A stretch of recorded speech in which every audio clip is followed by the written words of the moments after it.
ये कहानी है एक ऐसी रात की जब वक्त थम गया था, जब अंधेरों ने रोशनी को निगल लिया, जहां इंसानी गरूर ने कुदरत को ललकारा।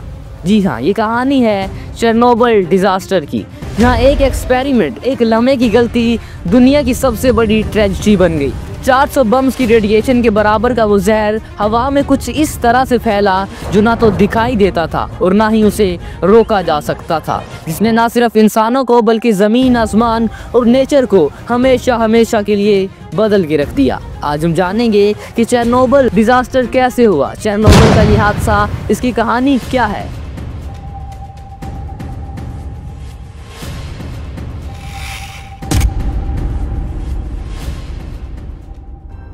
ये बात है 1970 की दहाई की, जब कोल्ड वार का टाइम चल रहा था। सोवियत यूनियन न्यूक्लियर एनर्जी का यूज़ करके पावर प्लांट्स बना रहा था। उसने बहुत सारे पावर प्लांट्स बनाए और इन्हीं में से एक था चेरनोबिल न्यूक्लियर पावर प्लांट, जो कि चेरनोबिल से थोड़ा सा दूर यूक्रेन के शहर प्रिप्याट के करीब बनाया गया था। याद रहे, उस वक्त यूक्रेन भी सोवियत यूनियन का हिस्सा हुआ करता था। ये पावर प्लांट 4 रिएक्टर पर मुश्तमिल था, रिएक्टर नंबर 1, 2, 3 और 4।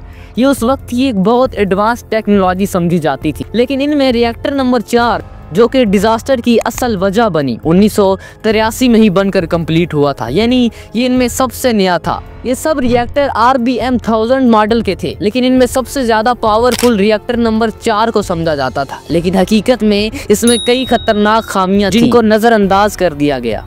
अब आप सोच रहे होंगे कि पावर प्लांट्स और रिएक्टर का क्या काम है। देखिए, पावर प्लांट से तो आपको पता चल ही गया होगा कि इनसे बिजली जनरेट की जाती थी, लेकिन यहाँ इन रिएक्टर्स में न्यूक्लियर एनर्जी के जरिए बिजली बनाई जाती थी। इन 4 रिएक्टर से आधे चेरनोबिल शहर को बिजली मिलती थी। अब इन रिएक्टर्स में इलेक्ट्रिसिटी बनाई कैसे जाती थी, ये आपको समझना होगा।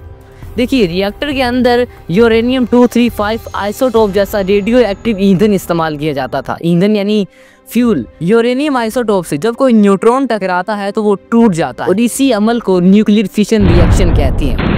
न्यूक्लियर फिशन के दौरान बहुत सारी रेडिएशन और एनर्जी वेस्ट होती है। अब जो न्यूक्लियर फिशन के दौरान एनर्जी पैदा होती है, वो एनर्जी हीट की शक्ल में होती है और इसके नीचे पानी के पंप्स होते हैं जो पानी को मुसलसल चला रहे होते हैं, और ये पानी फ्यूल रॉड से गुजारा जाता है ताकि इन फ्यूल रॉड्स को ठंडा रखा जा सके। पानी के बहुत सारे काम होते हैं, जिसमें उसका एक ये भी काम होता है कि वो पानी इन रॉड्स की सारी गर्मी को जज़ब कर लेता है। जो एनर्जी हीट की शक्ल में ऑलरेडी है, वो इस पानी को स्टीम में बदल देती है। इस स्टीम को टरबाइन से गुजारा जाता है और टरबाइन घूमने लगती है। टरबाइन की ये मूवमेंट एक इलेक्ट्रिक जनरेटर को घुमाती है, जो कि मैग्नेटिक एनर्जी को बिजली में चेंज कर देता है। इस पूरे प्रोसेस में पानी का 24 घंटे चलना बहुत जरूरी है। इन रिएक्टर के लिए पानी पास की नदी से लिया जाता था। पानी का भाव चलता रहेगा तो ये रिएक्टर भी चलते रहेंगे। और ये जो वाटर पंप थे, ये बिजली पर चलते थे, लेकिन अगर कभी बिजली बंद हो गई तो क्या होगा। इसके लिए कुछ फ्यूल जनरेटर रखे गए थे, जिन्हें बैकअप के तौर पर रखा गया था। लेकिन इन जनरेटर्स को चलने में 1 से 2 मिनट लग जाते थे। इस छोटे से वक्फे के लिए भी वाटर पंप बंद नहीं होने चाहिए थे। इस 1 से 2 मिनट के लिए भी कोई और बैकअप चाहिए था। असल में एक्सपेरिमेंट चल ही इस पर रहा था।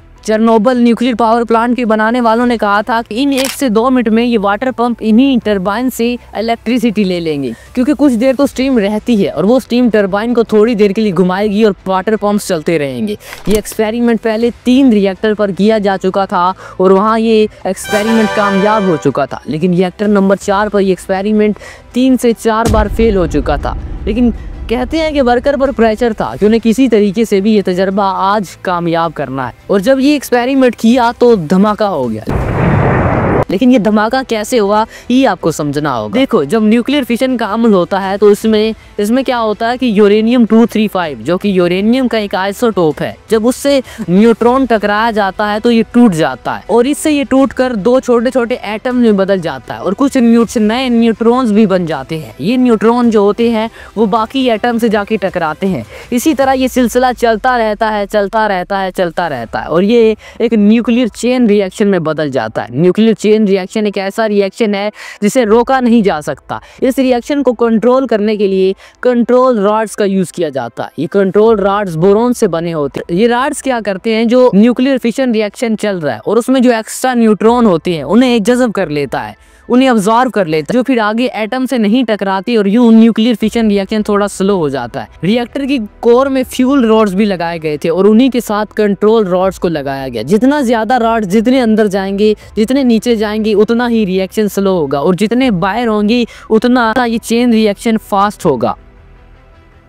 ये जो रिएक्टर थे ये करीब 1000 मेगावाट के करीब बिजली प्रोड्यूस करते थे, लेकिन वर्कर्स को ये हदायत दी गई थी कि एक्सपेरिमेंट उसी वक्त किया जाएगा जब ये 700 मेगावाट की पावर प्रोड्यूस कर रहा होगा। तो चीफ इंजीनियर जो था उसने रिएक्शन को स्लो डाउन करने के लिए कंट्रोल रॉड्स डालने का ऑर्डर दिया, जो नॉर्मली किया जाता है। लेकिन यहाँ एक छोटी सी गलती हो गई, रॉड्स थोड़े ज्यादा अंदर चले गए। इन्हें 700 मेगावाट तक पावर लानी थी, जो कि अचानक से 30 मेगावाट तक चली गई। लेकिन यह भी कोई बड़ी बात नहीं थी। उस वक्त जो शिफ्ट के सुपरवाइजर थे उसने ऑर्डर दिया कि कंट्रोल रॉड्स को थोड़ा बाहर निकालो ताकि थोड़ा न्यूक्लियर रिएक्शन तेज हो, और ऐसा ही हुआ। पावर 30 से 200 मेगावाट तक जा पहुंची, लेकिन उन्हें 700 मेगावाट की पावर चाहिए थी। लेकिन अब भी ये टेस्ट नहीं कर सकते थे क्योंकि रूल बुक के मुताबिक टेस्ट उन्हें 700 मेगावाट की पावर पर ही करना था।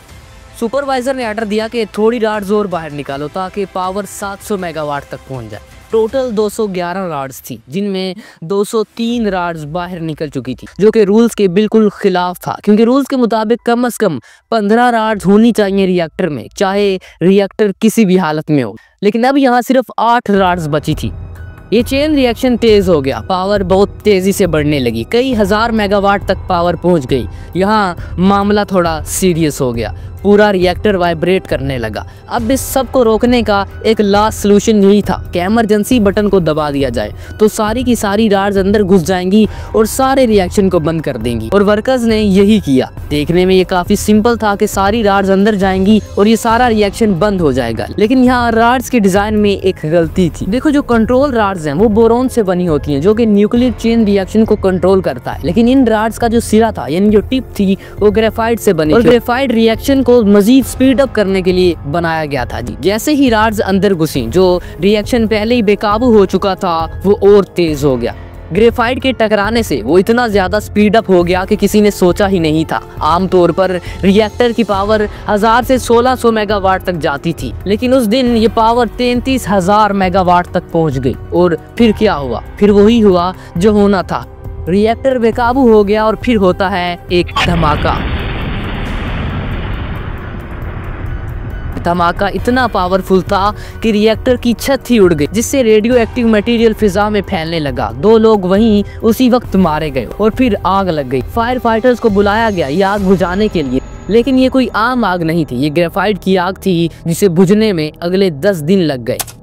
रेडिएशन पूरे फिजा में फैलने लगी। जो आग बुझाने लोग आए थे वो लोग अगले कुछ ही दिनों में मर गए या कुछ ही महीनों में मर गए। इसके बाद पूरे प्रिप्याट शहर में इमरजेंसी नाफज कर दी गई और शहर की 50,000 की आबादी को यहाँ से दूसरी जगह ले जाया गया। सोवियत यूनियन ने इस मामले को पूरी तरह दबाया, लेकिन जब ये खतरनाक रेडिएशन दूसरे मुल्कों में फैलने लगा तो उन्हें इस राज से पर्दा उठाना पड़ा। आग तो बुझ गई, लेकिन यहाँ एक और बहुत बड़ा मसला था। रिएक्टर के नीचे एक पानी का पूल था। अगर रिएक्टर पानी से जा लगे, अगर पानी से जाके टकरा जाए, तो पानी इतनी तेजी से स्टीम बनेगा कि पहले से बड़ा धमाका होगा और ज्यादा रेडियो एक्टिव मटेरियल फिजा में फैलने लगेगा। इसका एक ही तरीका था कि कोई अपनी जान हथेली पर रख के जाए और सारा का सारा पानी निकाल दे, लेकिन ये कोई आम काम नहीं था, क्योंकि ये रेडियो एक्टिव पानी था और इसमें जाने के लिए कोई तैयार नहीं था। कोई ये जानते हुए कि मौत उसके सामने है, वो ये काम क्यों करेगा। लेकिन यहाँ दुनिया ने 3 हीरोज को देखा जो शायद इंसानी तारीख के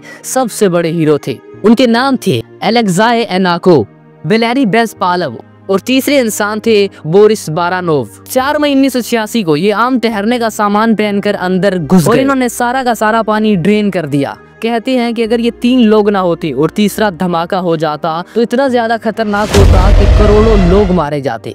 ये धमाका नागासाकी और हिरोशिमा से सैकड़ों गुना ज्यादा पावरफुल होता। अगले कई हजारों या लाख सालों तक पूरा यूरोप वीरान हो जाता, जिस तरह आज प्रिप्याट शहर वीरान है।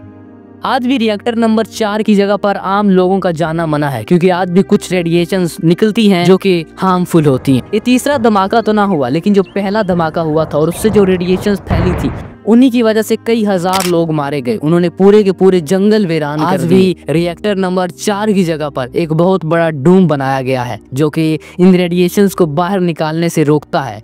इस पर तकरीबन $3 बिलियन लगाए गए। ये अगले 100 साल तक इंसानों को इन रेडिएशन से प्रोटेक्ट कर सकता है। ये तो थी एक इंसानी गलती, लेकिन क्या हो कि अगर इंसान खुद ही जानबूझकर हजारों लोगों को मार दे। जी हाँ, मैं बात कर रहा हूँ नागासाकी और हिरोशिमा की। क्यों अमेरिका ने नागासाकी और हिरोशिमा पर बम गिराए, जानने के लिए सामने स्क्रीन पर क्लिक करें। अगर वीडियो पसंद आई है तो वीडियो को लाइक करके चैनल को सब्सक्राइब कर दें।